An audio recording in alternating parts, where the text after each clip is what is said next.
In Muscat, Oman, the world watched with bated breath, aware that history was unfolding in real time. For the first time since the devastating 12-day war in 2025, the United States and Iran sat across from each other, their faces marked by exhaustion and resolve.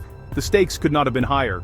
Global energy markets teetered on the edge, with oil prices surging and economies worldwide feeling the shockwaves. International security was at risk, and the entire future of the Middle East seemed to hang by a thread. From Beijing to Brussels, every gesture, every word exchanged in that Omani conference room was analyzed and debated, as world leaders and citizens alike hoped for a breakthrough. The memory of war was still raw, cities scarred, families displaced, and the cost of conflict etched into the faces of those at the table. The talks in Muscat represented a rare, fragile opportunity to step back from the brink of catastrophe. Years of punishing sanctions, military standoffs, and heated rhetoric had nearly closed the door to any hope of diplomacy. Trust was in short supply, and the wounds of the past ran deep. Yet, in the shadow of devastation, both sides were drawn together by the terrifying realization of just how close they had come to all-out war, one that could have engulfed the entire region. The central question now loomed over the negotiations. Can decades of hostility, suspicion, and pain be overcome? Or will old mistrust and new grievances doom the talks before they even begin? The world's attention is fixed on Muscat, holding its breath, hoping for a breakthrough, but bracing for the possibility that peace may once again slip away.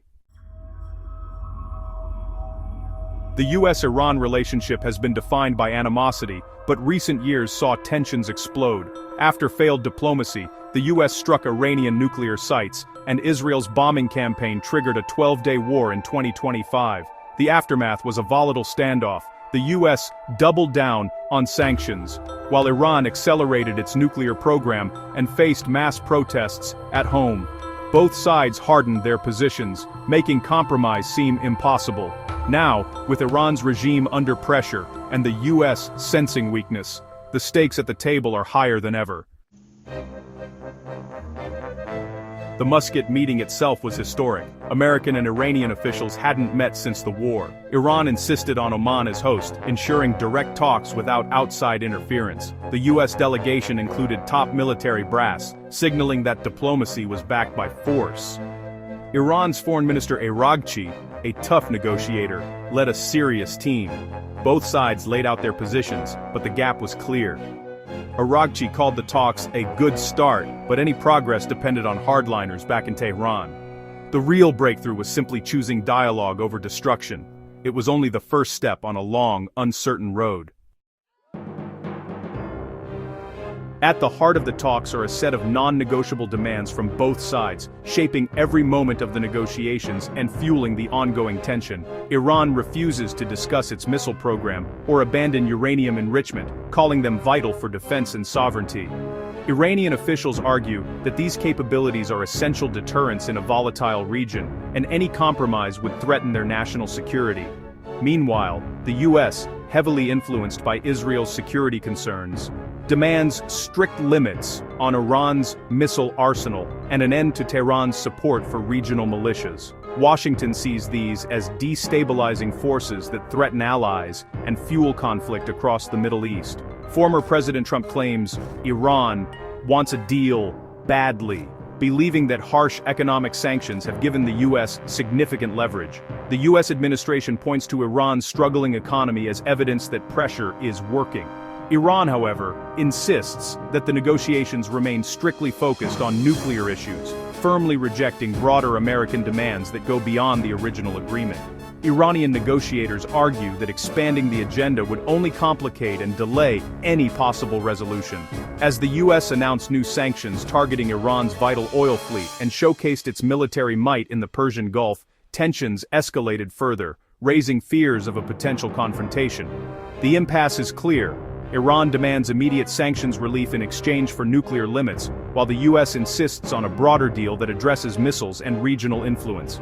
Both sides remain deeply entrenched in their positions. With military buildups and threats looming in the background, the possibility of escalation remains ever present, casting a shadow over the fragile negotiations. The outcome of these negotiations will shape not only global politics and the world economy, but also the daily lives of millions of people across continents. the stakes could not be higher, as decisions made here will ripple far beyond the negotiating table, affecting families, businesses, and entire nations. Success could bring long-awaited stability to a volatile region, lower oil prices for consumers worldwide, and open doors for new economic opportunities.